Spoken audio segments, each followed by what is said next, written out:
Nijanda. This is KAILASA's official response to Ahora El Pueblo. I address you on behalf of KAILASA regarding your recent articles that systematically misrepresent our sovereign nation, our diplomatic efforts, and our humanitarian mission, while simultaneously undermining the sovereignty of indigenous nations in Bolivia. For a publication named Ahora El Pueblo, your reporting demonstrates a concerning lack of interest in the actual communities affected by your words. The irony isn't lost on us that a media outlet serving the local people seems so determined to conjure entire populations out of existence through journalistic sleight of hand. You've declared KAILASA a fictional nation, with the confidence of a child insisting their imaginary friend deserves a seat at the dinner table. How fascinating that you've devoted an entire article to something you claim doesn't exist. That's quite a word count for a hallucination, isn't it? KAILASA isn't a recent invention.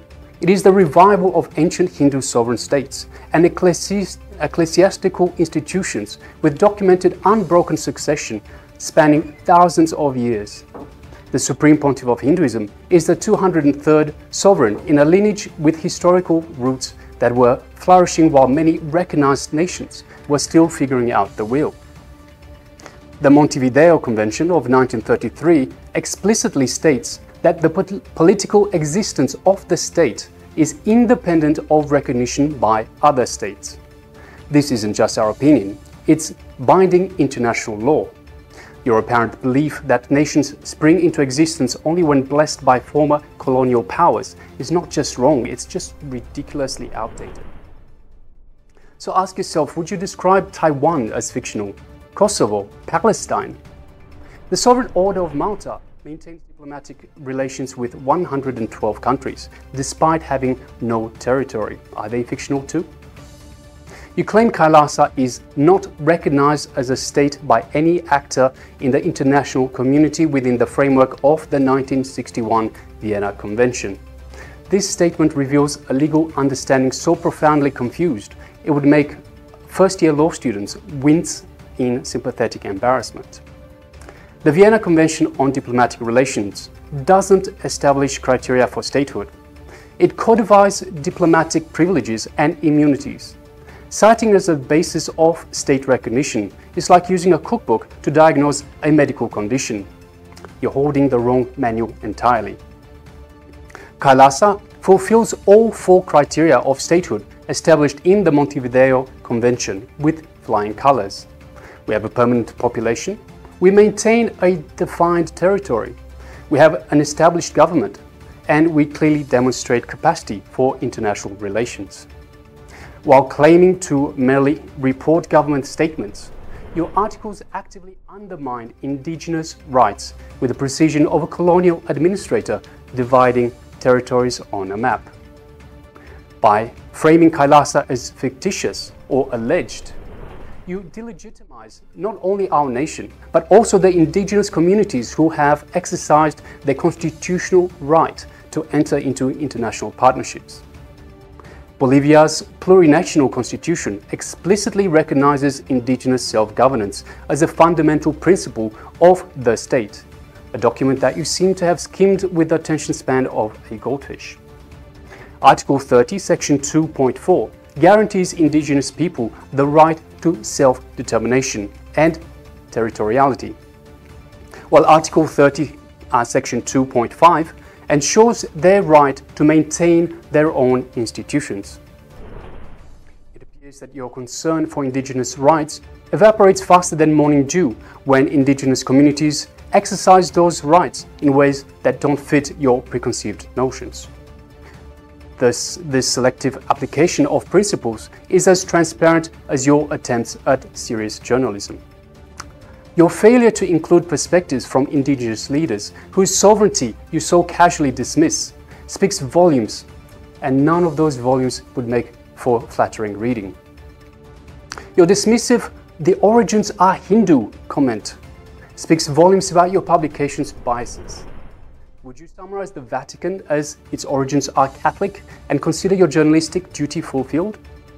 Or is it reductionism reserved for traditions that don't originate from your preferred hemisphere. This isn't just a sloppy journalism, this is cultural erasure dressed up as reporting and accessorized with prejudice. You've chosen to repeat tired falsehoods about the Supreme Pontiff of Hinduism with all the investigative rigor of a gossip column, while conveniently omitting his complete exoneration by the United States Federal Court, which ruled in his favor and fined the false accusers nearly $500,000. See United States District Court of Southern District of Ohio, case number 2, 13-CV-00526. Despite nearly 15 years of malicious prosecution in India, the Supreme Pontiff of Hinduism has never been convicted of any crime. A fact you might have discovered had you engaged in that quaint journalistic practice known as research. 11 medical experts have confirmed his physical condition makes him incapable of committing the alleged crimes. Multiple international human rights experts, including former UN Justice Council jurist Jeffrey Robertson, KC, have confirmed that the prosecution has devolved into persecution. Your silence on these established legal facts speaks louder than your accusations ever could. It's practically shouting through a megaphone. You've characterized legitimate diplomatic agreements between sovereign entities as suspicious, with all the nuances of a medieval witch hunt. All our agreements with indigenous nations include the explicit provisions, payment effectuated after ratification by competent authorities, thus ensuring full compliance with Bolivian law number 465 and ILO Convention 169. The implication that indigenous leaders lack the capacity to enter into international agreements isn't just an insult to KAILASA, it's a patronizing dismissal worthy of a 19th century colonial administrator. These agreements focus on preserving indigenous cultural heritage, not exactly villainous. Protecting biodiversity in ancestral territories, scandalous. Supporting sustainable development initiatives, how dare we? And documenting and preserving endangered knowledge systems, the horror. The time frame reflects the long-term commitment needed for effective environmental stewardship, not some nefarious global conspiracy. Long-term conservation agreements are standard practice globally, recognized by international environmental law, and only suspicious to those whose historical understanding stop at yesterday. Your claim that KAILASA managed to sneak into United Nations sessions deserves a Pulitzer Prize for fiction. What's next? We use an invisibility cloak and magic password. KAILASA participated openly and transparently in these international forums according to established protocols. Hardly the behavior of international interlopers. Your shock that Hindu representatives might participate in international forums reveals more about your biases than Spider-Man's secret identity reveals about Peter Parker. Your reporting completely ignores the historical context of Hindu genocide and ethnocide, one of history's most overlooked atrocities, with the historical sensitivity of someone who believes history began when they were born. There were once 50 indigenous Hindu nations spanning 6 million square kilometers across Asia, with 10,000 indigenous traditions across 1,700 Hindu provinces and 200 Hindu kingdoms. However, centuries of violence has led to hundreds of millions of Hindus being massacred, apparently not newsworthy to you. Millions have been enslaved, orchestrated famines killing over 160 million people, and destruction of thousands of temples, over 1 million educational institutions, and 80 million texts. The very cultural erasure that you are now continuing. Today, only a small fraction of these indigenous Hindu traditions endure, with all Hindu sovereign lands having been unlawfully annexed leading to forced mass exodus of indigenous Hindus. KAILASA represents the preservation of traditions that colonizers try to eradicate. By delegitimizing KAILASA, you're not just attacking a modern entity. You're continuing centuries of erasure against indigenous Hindu heritage with the calculated precision of colonial predecessors. Your reporting fails every principle of ethical journalism with the thoroughness of a student determined to score 0 on the exam. Let's have a look at the truth. You've omitted crucial facts and misrepresented basic legal principles with impressive dedication. Independence. Your bias against indigenous self-governance is so transparent it could be used as a window. Fairness. You've excluded KAILASA's perspective and, tellingly, the voices of indigenous leaders with surgical precision. Humanity. Your dismissive language dehumanizes both KAILASA citizens and indigenous communities with remarkable efficiency. Accountability. Your unwillingness to correct obvious errors reveals a concerning lack of journalistic integrity that would make tabloids blush. Your articles don't just fail journalistic standards, they violate Bolivian law with enthusiasm of a bull in a china shop. Article 4 guarantees freedom of religion and spiritual beliefs in accordance with worldviews. Article 21.3 enshrines the right to freedom of thought, spirituality, religion and worship. Article 30, Section 2.2 specifically protects indigenous people's cultural identity, their religious beliefs, spiritualities, practices and customs. Article 30.2, Section 2.3 guarantees indigenous peoples the right to cultural identity, religious beliefs, spiritualities, practices and customs, and their own worldview. Article 30, Section 2.7 protects indigenous peoples' collective intellectual property of their knowledge, sciences and learning. And Article 98, Section 2 affirms that the state assumes cultural diversity as the essential basis of the plurinational communitarian state. Your reporting also violates other laws. Law number 45, the law against racism and all forms of discrimination, which prohibits discrimination based on religion, cultural identity and ethnic origin. Law number 73, the jurisdictional demarcation law, which recognizes indigenous jurisdictional authority. Law number 1257, ratifying ILO Convention 169 on indigenous rights. See, when journalism crosses into illegal territory, it's no longer journalism, it's propaganda with a press badge. So let us be crystal clear.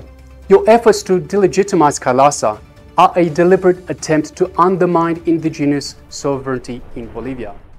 By portraying indigenous leaders who engage with KAILASA as deceived or incompetent, you directly perpetuate colonial attitudes with all the finesse of a colonial governor declaring, "We know what's best for the natives."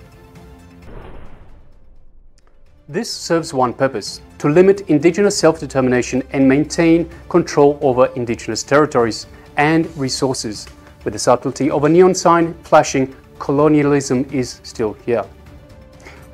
Your actions have concrete consequences. Your irresponsible reporting has directly incited violence against our community, with the predictability of lighting a match in a room full of gas.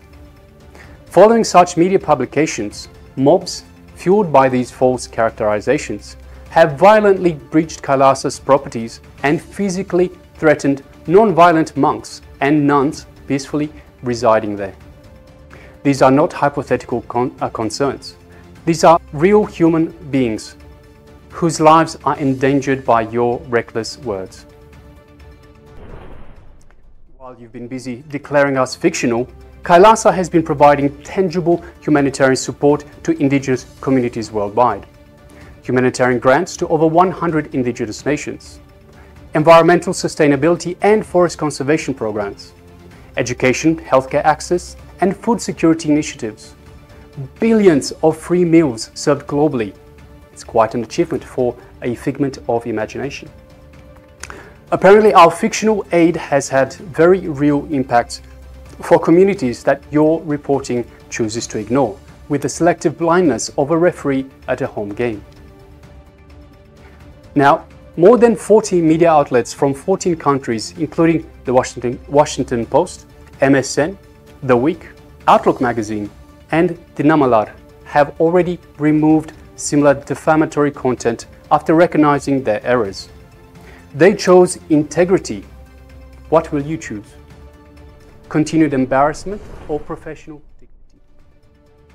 We demand the following of Ahora El Pueblo. Retract your misleading articles with the same enthusiasm you showed in publishing them. Seek direct input from KAILASA representatives. Include perspectives of indigenous leaders who have engaged with KAILASA. Acknowledge the legal basis for indigenous nations' rights to conduct international relations, and publish this response in full. For a publication serving local communities, we suggest you consider which communities you actually serve. If it is truly all communities, including indigenous Hindu communities, you'll correct your errors and commit to higher standards faster than you can say journalistic integrity. KAILASA will continue to exist and serve humanity whether you acknowledge us or not. Our treaties remain valid. Our humanitarian work continues and our ancient traditions endure. Your opinion on our existence alters reality about as much as declaring gravity optional. The world is watching. History has a long memory, and truth doesn't need your endorsement any more than the sun needs permission to shine. So what will you choose?